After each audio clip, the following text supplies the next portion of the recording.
औज़ुबिल्लाहिमिनश्शैतानिर्रजीम बिस्मिल्लाहिर्रहमानिर्रहीम। बेटा आज बोहर का एटॉमिक मॉडल हम देखेंगे, बोहर्स एटॉमिक थ्योरी।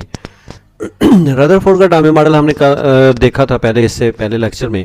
रदरफोर्ड के एटॉमिक मॉडल में कुछ फॉल्ट थे, कुछ डिफेक्ट थे। पहला डिफेक्ट तो ये था कि रदरफोर्ड ने कहा था कि इलेक्ट्रॉन न्यूक्लियस के गिर्द मूव करते हैं, तो साइंटिस्ट ने इस पे दो इतराज़ात लगाए कि अगर इलेक्ट्रॉन न्यूक्लियस के गिर्द घूमते हैं तो घूमते हुए इलेक्ट्रॉन्स की एनर्जी कम हो जानी चाहिए और आहिस्ता आहिस्ता इसको न्यूक्लियस में गिर जाना चाहिए। दूसरी खामी उसमें यह थी कि घूमते हुए इलेक्ट्रॉन को कंटिन्यूस स्पेक्ट्रम क्रिएट करना चाहिए, लगातार एनर्जी खारिज करनी चाहिए, उससे स्पेक्ट्रम जो बनेगा वो कंटिन्यूस बनेगा।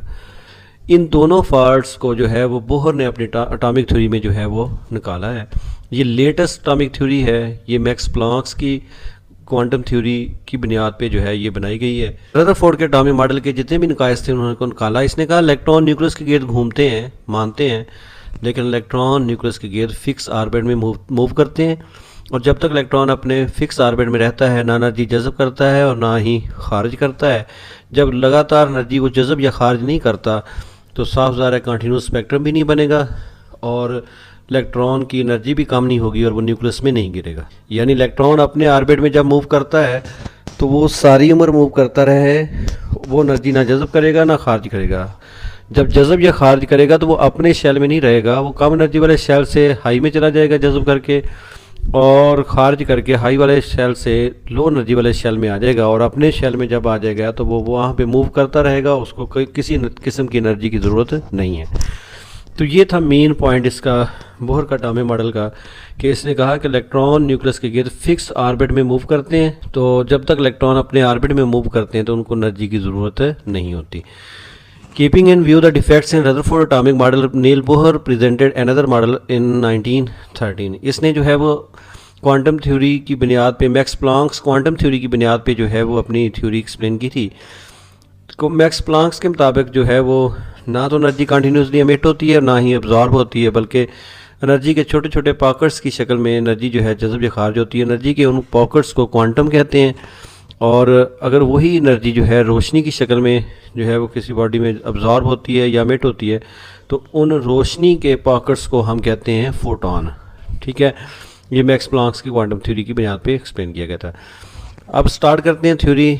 आपने मेरा बेटा मेन पॉइंट्स इसके याद करने हैं। बोहर एटॉमिक थ्योरी जो है इसके मेन पास्टुलेट्स या मेन पॉइंट्स जो पेपर में आपने मेन लिखने हैं।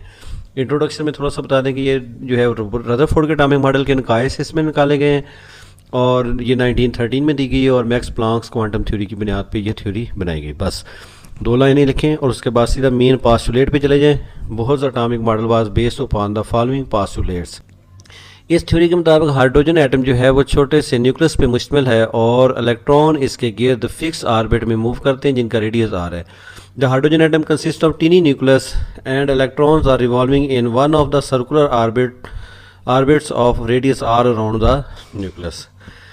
तो ये दिखाया हुआ है साइड पे कि एटम जो है वो सेंटर में न्यूक्लियस और इसके गिर्द जो है वो मुख्तलिफ शेल्स हैं जहाँ पे इलेक्ट्रॉन्स मूव करते हैं। शेल्स का कंसेप्ट रदरफोर्ड ने नहीं दिया था, ये पहली दफ़ा बोहर का कमाल है किसने एटम्स के बारे में शेल्स का कंसेप्ट दिया था। Each orbit has fix energy that is quantize. ये मेन पॉइंट है इस थ्योरी का, जिसकी बुनियाद पे ये थ्योरी जो है वो रदरफोर्ड के एटॉमिक मॉडल के तमाम नकाइस को दूर कर देती है। Each orbit has a fix energy that is quantize. Her orbit की एनर्जी फिक्स होती है जो कि क्वांटाइज है, जो कि कैलकुलेट की जा सकती है। आप ऐसे समझ सकते हैं, क्वांटाइज ऐसी क्वांटिटी जो कैलकुलेट की जा सकती है, क्वांटम की शक्ल में, फोटोन की शक्ल में एनर्जी जो है वो कैलकुलेट हो सकती है। नेक्स्ट है as long as electron remain in a circular orbit it does not radiate or absorb energy. The energy is emitted or absorb only when electron jumps from one orbit to another. जब तक electron अपने orbit में रहता है ना तो वो energy जज़ब करता है और ना ही एनर्जी खारिज करता है। जब वो एनर्जी जज़ब या खारिज करता है तो फिर वो अपने शेल में नहीं रहता, वो फिर जंप करता है एक शेल से दूसरे शेल में। ये बहुत ही मेन पॉइंट्स हैं इस थ्योरी के, बहुत ही मेन पॉइंट्स हैं कि इलेक्ट्रॉन जब अपने शेल में है तो एनर्जी जज़ब या खारिज नहीं करता, जब जज़ब या खारिज करता तो फिर जंप कर जाता है साथ ही जज़ब करके कम एनर्जी वाले शेल से हाई में और खारिज करके हाई वाले शेल से लो वाले में। जो है इसका जो आपने एटॉमिक मॉडल बनाना है बुक पेपर में सेंटर में न्यूक्लियस बनाएं। उसके बाद ये पहला शेल, न्यूक्लियस के करीब जो शेल है उसको पहला शेल कहेंगे, K shell, n is equal to 1। इससे थोड़ा सा दूर जो है उसको L shell, n is equal to 2। और इससे ऊपर वाला शेल m शेल होता है जिसको n इज इक्वल टू 3। और इसके आगे जो है वो n शेल होता है, चौथा शेल। फिर उसके बाद ये आपने डायग्राम बहुत प्यारी सी करके बनानी है। इलेक्ट्रॉन को नीचे वाले शेल से ऊपर वाले शेल में लेके जाएं, ठीक है। और साइड में लिखिए एब्जॉर्प्शन ऑफ एनर्जी, कि ये नीचे वाले शेल से, कम एनर्जी वाले शेल से ज़्यादा एनर्जी वाले शेल में इलेक्ट्रॉन जा रहा है तो एनर्जी जज़ब कर रहा है। फिर उसी को इलेक्ट्रॉन को ऊपर से नीचे की तरफ लेके आएँ, ऊपर वाले शेल से नीचे वाले शेल की तरफ तीर लगाएं और साथ लिखें कि इलेक्ट्रॉन जो है, क्योंकि ऊपर वाले शेल से नीचे वाले में आ रहा है तो रिलीज़ एनर्जी या फिर अमिट एनर्जी, ये दो चीज़ें आपने लाजमी बनानी है, अब्जॉर्प्शन ऑफ एनर्जी और एमिशन ऑफ एनर्जी।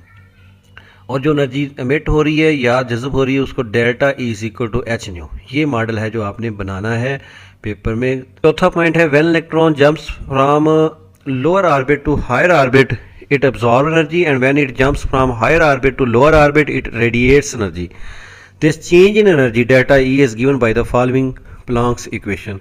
जब इलेक्ट्रॉन एक शेल से दूसरे शेल में, लो एनर्जी वाले शेल से हाई में जाता है तो जज़ब करता है, नीचे से ऊपर जाता है तो जज़ब करता है। और हाई वाले एनर्जी वाले शेल से जब लो एनर्जी वाले शेल में आता है, यानी ऊपर से नीचे आता है, तो इलेक्ट्रॉन एनर्जी खारिज करता है।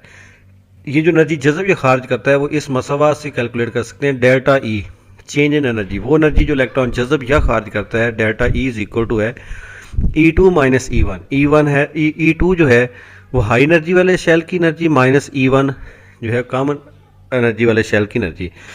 E2 minus E1 high energy वाले शेल की एनर्जी माइनस लो एनर्जी वाले शेल की energy is equal to h nu. H Max Planck's constant होता है और वी जो है या न्यू, इसको ये फ्रीक्वेंसी ऑफ रेडिएशंस होती हैं।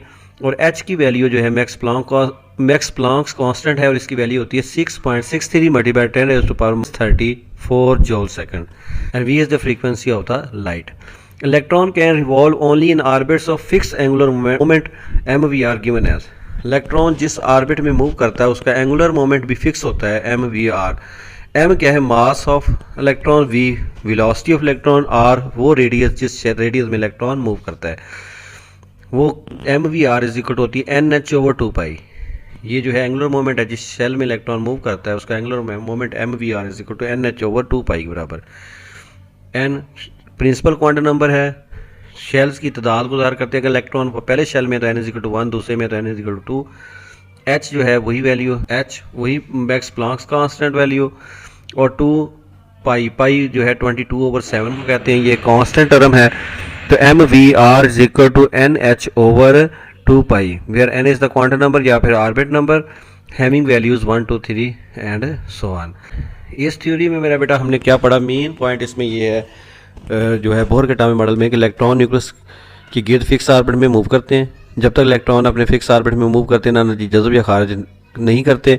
जब इलेक्ट्रॉन एनर्जी जज़ब या खारिज करते तो अपने फिक्स ऑर्बिट में नहीं रहते, वो एक शेल से दूसरे शेल में मूव कर जाते हैं।